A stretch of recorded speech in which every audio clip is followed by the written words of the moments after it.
Welcome to Wednesday. It's hump day. Whoop, whoop. You're short again. What happened? I know. I don't know why. I'm on my tippy toes now. Should I get the chair? Should I get the high chair? Can somebody please order her lifts? I'm gonna put on my high heels. They'll be 1 inch taller.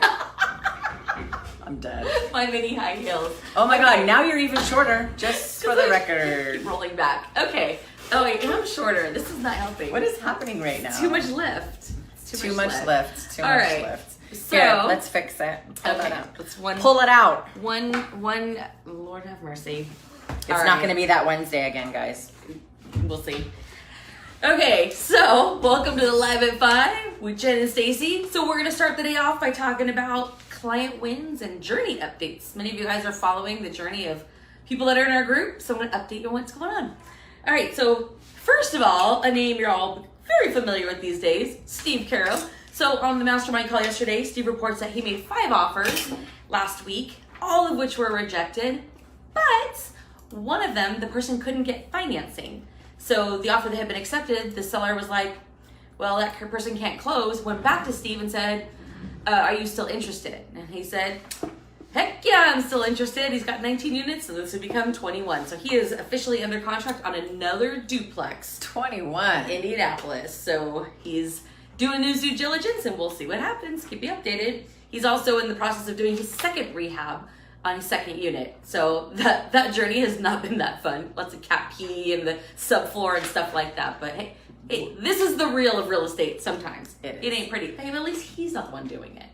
That's true. You know? Yeah, because that's what we teach. Yeah, don't touch it. Don't do it. He's in Florida being a physician assistant. The cat pee is getting cleaned up by someone else. All right. Another update, Corey from our wholesale class ended up getting his first wholesale deal done. So in a couple weeks, I'm actually going to do an interview with him, like a first deal interview, like we did with Cassie last week, and just ask him about what did that journey look like and what were the challenges, what did he learn. So for those of you who are on your journey to your first deal, it doesn't have to be wholesale, but any first deal, can hear what was his experience like and ask him questions. All right, what else? Okay, Lupe, so she's in due diligence right now on 2 duplexes, one of which she got her inspection back and she found out the roof is bad and there's also some issues with the basement that need to be fixed. So, it's a pretty good chunk of change. It's already tenanted, so she needs to go back and ask for a price reduction, or at least that's what she thought, and that's what we were talking about yesterday in the mastermind. So that actually is gonna lead us today into our topic for the week, and I'm gonna just recap for you what we talked about and what are some of the decisions and what are some of the strategy, because asking for a price reduction isn't always the best strategy. It depends on how you're funding it. So I'm going to walk you guys through that when we get to our topic. And then she's doing her due diligence on the other wholesale duplex that she's buying. So good stuff. Let's see what else. Battelle, she is in the kind of final stages of her due diligence on the 9 unit that she's doing in Florida. Found out that there were some issues like electrical, some plumbing in the future that's going to come up, and then some termite damage. So a couple things with that one. One, she needs to go back and renegotiate the purchase price or attempt to do so. But the other thing that's kind of interesting about that deal is what she found out, I talked about a couple weeks ago, is her property taxes are going to go up a lot because the seller has owned the property for a very long time, bought it for a fraction of what she's paying for it now all these years later because it's appreciated. So her property taxes are going to swing high. And so we were talking about what some of the strategy you can do to lower that. And so one of the things she considered, I told her to call her CPA and find out what that would look like, is renegotiating with the seller, and she's buying it for, let's say 1.6, I'll just say 1.6 million to make it easy. So she's talking about but she's buying a bunch of furniture and fixtures and stuff like that with the building too, because it's already operating as a motel. So she's talking about changing it so that the purchase is actually for 1.4 million, but she's buying the personal property for 200,000. And so I think it was an attorney or someone that she talked to had said that would be a way that you could have a lower assessed value. So I said, well, that might be true. Talk to your CPA, because when you go to sell it, now your base is only 1.4 million. Anyway, so she did talk to her CPA and found out that it would actually be definitely beneficial for the property taxes, but also because of accelerated depreciation on the personal property based on what it was. So it actually is going to be super tax advantageous and property tax advantageous for her to do that. So she has both of those things going on, and she was like, should I talk to the seller about restructuring it first, then do the price reduction. And I was like, just get the information about what you need on the price reduction and just go talk to him all at one time, renegotiate everything, and then go forward. So anyway, so she's in that process right now, and we'll see what he says. Now, her husband and business partner is out in Florida, and he's chatting it up with all the people there too. So that's kind of cool. That's a fun one. And then Coach Kimberly is in Missouri. I can't remember what city, but she's helping her mom put to work funds from a 1031 exchange. So I don't remember all the properties, but I think they have like 3 different properties under contract, one of which is a 43 unit apartment building. So that's kind of cool. So we'll keep you updated on how that's going. And I think that's it for all the journey updates. Everyone's been super active lately. It's really exciting. It's way good news. Totally. People are making like offers. I'm not even talking about, hey, this person made their, second offer, third offer, but like it's a big deal because they're starting to get momentum. And totally. Well, Steve's making like 5 offers all the time, and that's why he keeps locking up so many properties. That's exactly it. Numbers game. Totally. Cool. We also have some seriously cool action takers. We had Josh and Amalia that upgraded to our platinum, and we're super excited. They're in the apartment program now, getting ready to launch and accelerate their results, so that's cool. Yay. Then we had Debbie and Felicia join us in the Platinum Apartment Accelerator also, so that's also great news. And then just yesterday, Cheyenne Gardner joined us in our mastermind, so that's awesome. We're super excited. Congratulations to all 3 of you. Really, really happy to be a part of your journey. And you're going to hear more about these folks, just like we've been talking about all the rest, putting properties and deals together. It's going to be awesome. Cool. So we've got topic of the week. All right. Price reduction. Before we start, because she can go long. What do you mean? I don't know. I need to keep it clean this week. Let's go ahead and do our Q&A. Right? So type your questions in, because when she's done with the topic of the week, we're going to go ahead and answer any questions live right here for you about anything real estate related. All right, go ahead. Okay. So there were 2 topics. So one of them I'm actually going to talk about tomorrow. So at some point tomorrow, I'll do a live, and it's going to be on the topic of what happens when you find an auction property that's listed on the MLS. And one of our students, Meredith, that was exactly it. Her brother-in-law or brother, somebody who's a realtor, found this property that was an auction, and she was asking about, hey, if I make an offer on it. And there's a lot of things you have to be very, very careful of and cognizant of. And I really want to take the time to teach you guys that, but I don't want to make this live 5 too long. So I will go on live tomorrow and talk about the auction, the whole thing, if you're going to be bidding on online auction and how you need to protect yourself. All right. What we're going to talk about today is Lupe's deal. Lupe, did you just get butterflies because I said your name again about your deal? Because we talked about her deals last week because it was a lesson in wholesale. But so the situation is she had the inspection, found out the roof is bad, it needs to be replaced, and also that there's some issues with the basement. And so she's like, I need to go back and do a price reduction. And so we were just chatting about that. And I said, yeah, absolutely. You can either just go back to your agent and say, please communicate to the listing agent that these things are wrong and we need a price reduction of this amount. Or you can do a price reduction report, which the people in our course have a copy of the price reduction report, so they can go and just make some edits and send it in. And it's a lot more like a report. It has pictures and talks about like what's wrong. And then it says, this is how much we need. So you can either do either approach. Neither is right or wrong. But hold on a second, because before you do any of that, how are you financing this deal? And she said bank financing. So she's going to get a loan for 75% of the purchase price. She's putting down 25% down payment. And then the property is already cash flowing, right? There's already tenants in there. And I was like, okay, so here's the one, here is another option for you. But because you're financing it, we have to be careful about how we do it. You need to ask some questions. Because you can ask for a price reduction. But since she's going to finance it, I was like, if you finance it, like let's say the property was going to be $110,000. Let's say you have it under contract for $110,000. And let's say you get a $10,000 price reduction. Okay, now your purchase price is $100,000. You're still putting up 25% of $100,000, right? To $25,000. Plus you need to have another $10,000 for repairs. So your out of pocket is going to be $35,000, plus financing costs and closing costs and all that. I said, so the other thing that you could do, instead of asking for a price reduction, is buy it for $110,000, but ask for a $10,000 credit at the closing for the roof. And I said, so what that means is you'll get 75% of $110,000, and then you'll get the whole $10,000 back. So what it does is it reduces, when we did the math on the real numbers, it was about a $7,500 difference. So at the end of the day, the seller's still getting the same, you're still getting the same. It's just that if you go the route of getting a credit at closing instead of a price reduction, you're effectively getting to finance more of the deal and put less money out of pocket. If you just get the price reduction, the bank is financing 75% and you're funding all of whatever rehab was necessary. Okay, so just know that is an option. Now here's the challenge. Depending on what the repairs are, you could freak the bank out and have them cancel the loan if it's something that they're like, okay, well, hold on a second, that's wrong with the property. Because normally the bank isn't looking at the home inspection. They don't really care about the home inspection. Most banks, they're not looking at that for a duplex. They're looking at the appraisal. Now, if the appraisal comes back and they can see in pictures the roof's all like jacked up, but I asked her, I said, could you tell from looking at pictures that the roof is bad? She was like, no, I couldn't. And I said, okay, so the bank is not gonna know that the roof is bad unless you tell them it's bad.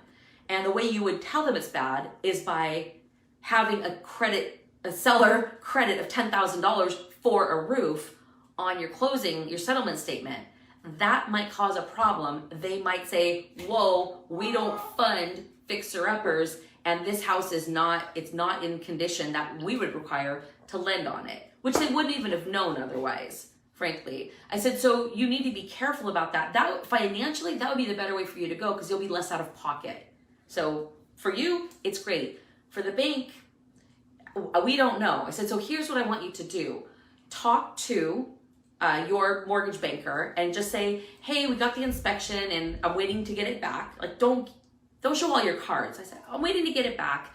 But I'm just curious, like, what if something comes up on the inspection and I go back to the seller and they're willing to give me a credit? Like, let's say that it's, got a bad fence or like the roof is bad or like, whatever. Is that, can we do that? All right. So what the banker told her is, well, we don't really care about the home inspection. We're just looking at the appraisal. Okay, well, that might be true, but it still doesn't quite answer the question of what's going to happen if they see it on the closing statement and you've basically put a big flashing light, bad roof, bad roof, bad roof. Actually, I want to read to you guys. So here's where things stand right now. So Lupe did that research, asked that question, and also has her realtor working on it. And I want you to hear what the update is, because this was like, okay, cool.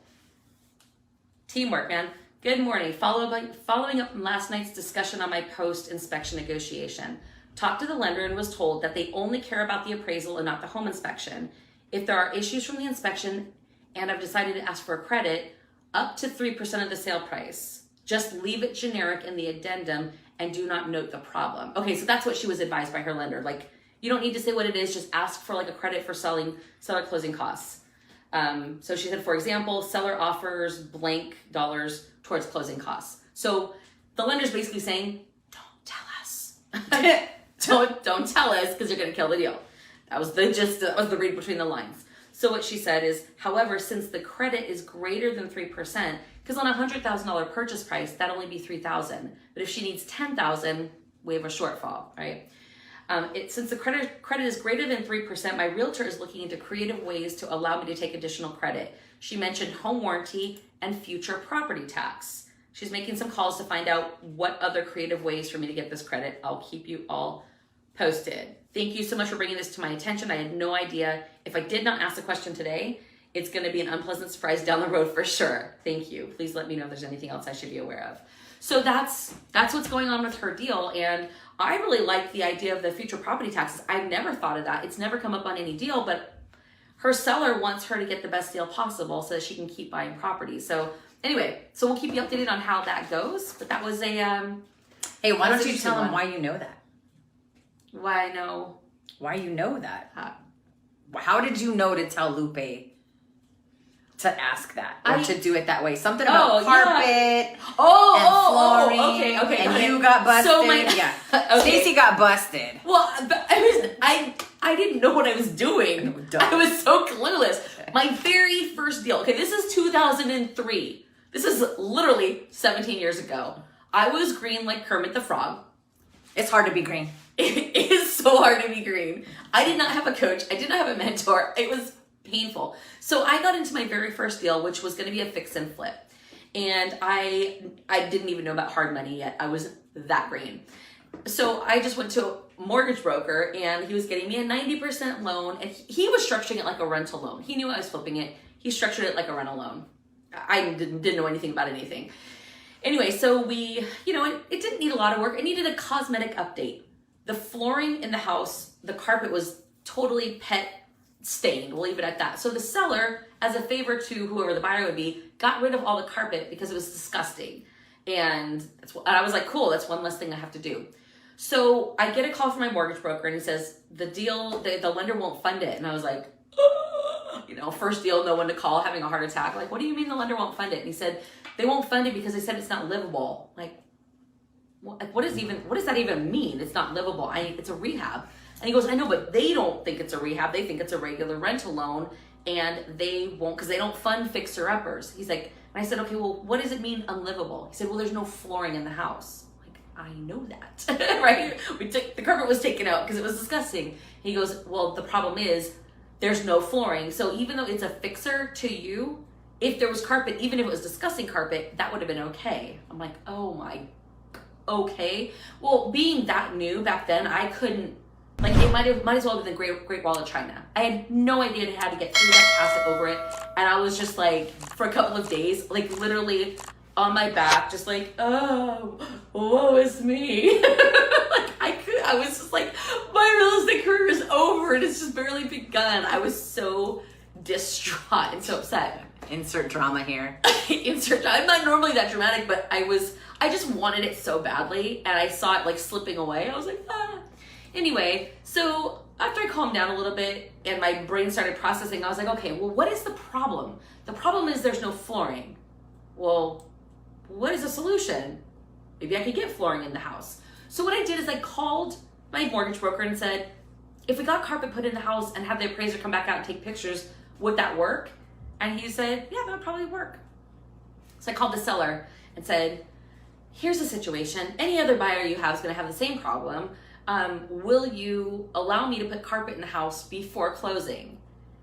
On my own dime, I was going to do it anyway. And he was like, well, here's the problem though. If you put carpet in and you don't close, I do not have the financial wherewithal to pay you back. So you can do that, but we're going to write it up as if it's additional earnest money deposit that has gone hard.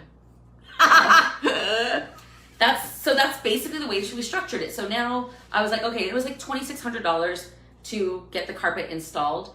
And so now that was considered additional EMD, earnest money deposit. The appraiser, but my risk was, what if the bank still said no? But I measured everything and decided, you know what, I don't think they're gonna say no, because that was the only issue that they had brought up. And I did ask, is there anything else that's on the docket for making this loan not go through? Because I didn't want to lose that money.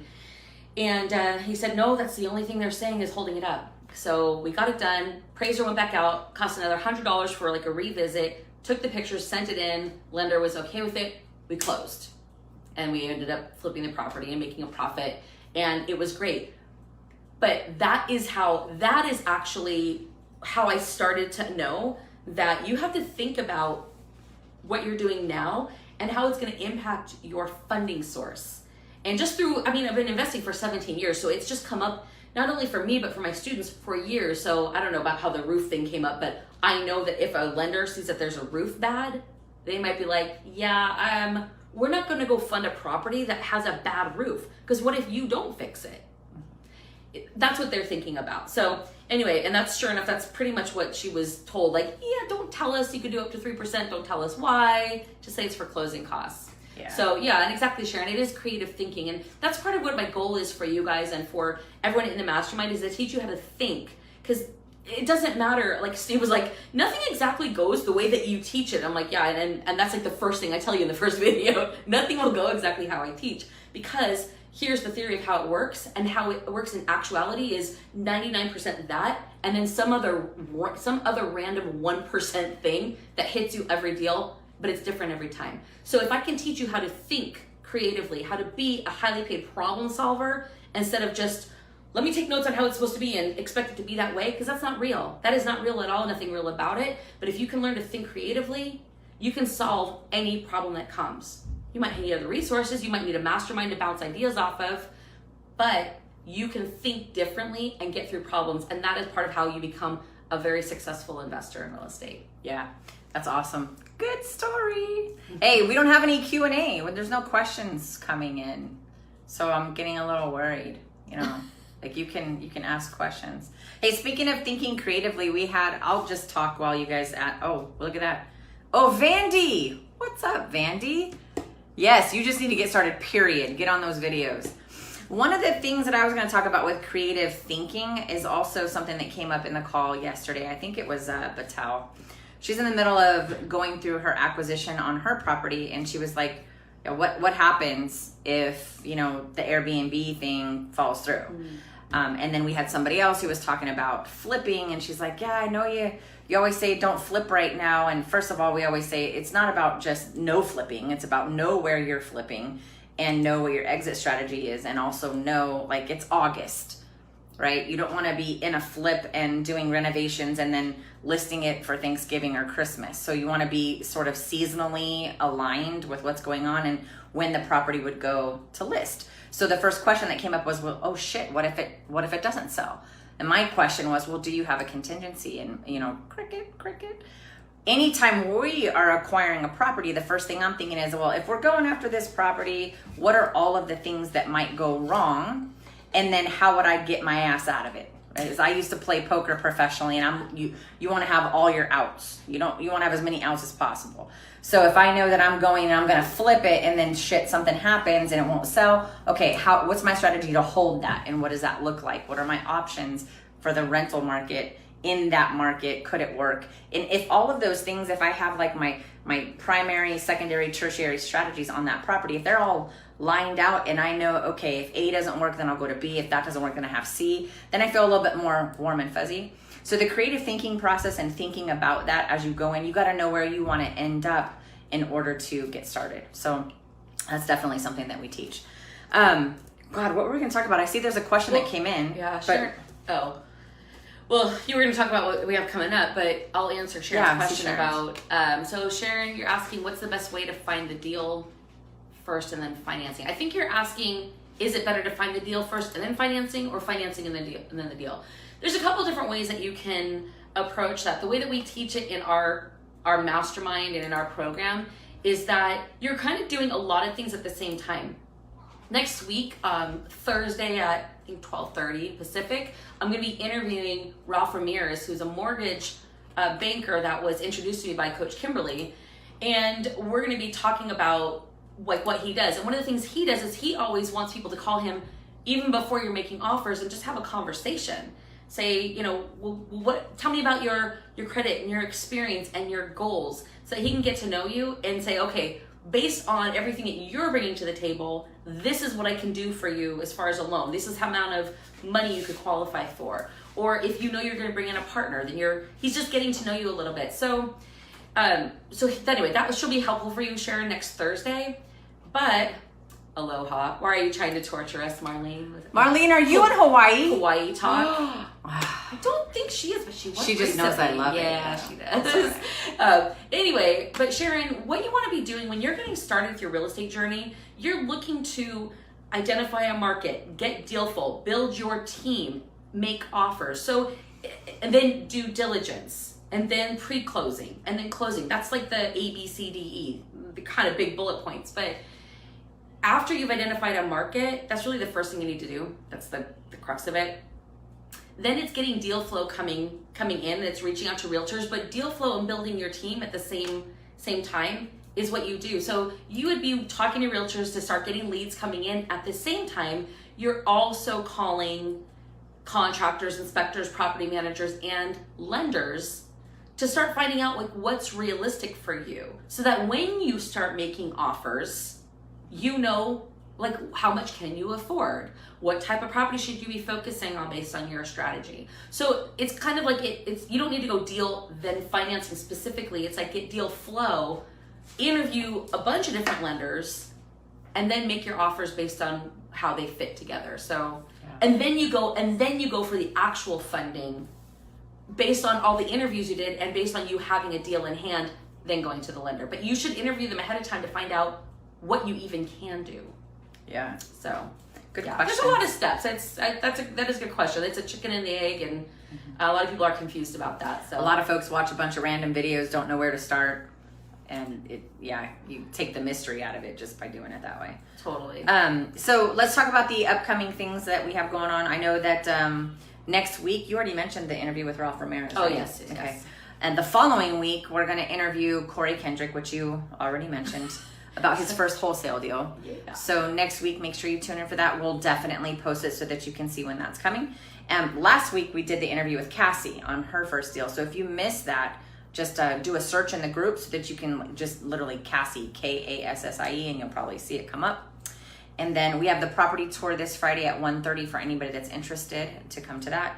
And what am I missing? Is there the raising private funds thing? Oh yeah, last week, was it Friday? It feels like that was weeks ago, but I think it was just on Friday. Time is flying. On Friday, we did the raising private capital, like free masterclass. So if that's something you missed, reach out to us. We'll send you the link so that you can watch that. But something I just want to mention, because several people have done their first deal. In the last month, we interviewed Steve Caro about his first deal. It's only been a few months, yet he's been doing so much that I think he just forgot some of the stuff he didn't know back then. And so I was drawing that out of him during the interview. And then Bobby D'Alessio, we interviewed him about his first deal, which ended up being 6 duplexes, so it was a package deal. A lot of learnings that happen in the first deal, because there's so much that you might know it in theory because you've heard of it before, but until you do it, you don't really know what you're doing, right? And then Cassie did her first wholesale deal. And it wasn't even the first property she had under contract. So we talked through first property under contract through due diligence. What did she do? What fears did she have? What did she learn? And what did she know to do different? And then talked about the deal she ended up coming up in a couple of weeks. I think it's 2 weeks from now, to do the same thing. So if you're new to investing and you're like, I want to know like what it's like, that's why I'm doing it. Because I get, you can't really listen to Jennifer and I and be like, oh yeah, I can totally relate. Yeah, because we've been doing it for a very long time. And so I know when I was new, I just needed to hear success stories from people that were at my level or just a little bit ahead to feel like, okay, yeah, I could do it. In addition to the instructor telling me I could. So that's why I'm starting to mix some interviews in with some of our expert interviews so that you guys can really connect with people who are on your same journey. They just started just this year and they're doing it, and to really help to motivate you and get you excited so that you can take whatever that next scary step is and the next and the next, and all of a sudden I'm going to be asking to interview you or talking about your deal. So anyway, I just want you to know we've had 3 that are already done. You can reach out to us, we'll send them to you. We have them coming up, and just watch for them because we're going to start doing it more often. Probably Lupe, we're going to end up interviewing her soon because Guaranteed. she's in due diligence, so it's it's getting there. And then that'll be great. probably Battelle, and Right. yeah, it's coming. And for those of you that you got properties out there that you want to get out there, like come to the property tour, talk to me, reach out, and let's get your listing out there so that on Friday you can just walk us all through it. There's over 3,300 people in this group that might be interested. Just saying. So if you've got a property or a deal that you want to get out there, just reach out to me and we'll get you on the tour. And I think that's it. We don't have any more questions. So yeah. Happy Wednesday, guys. We'll see you next week. Bye. Bye.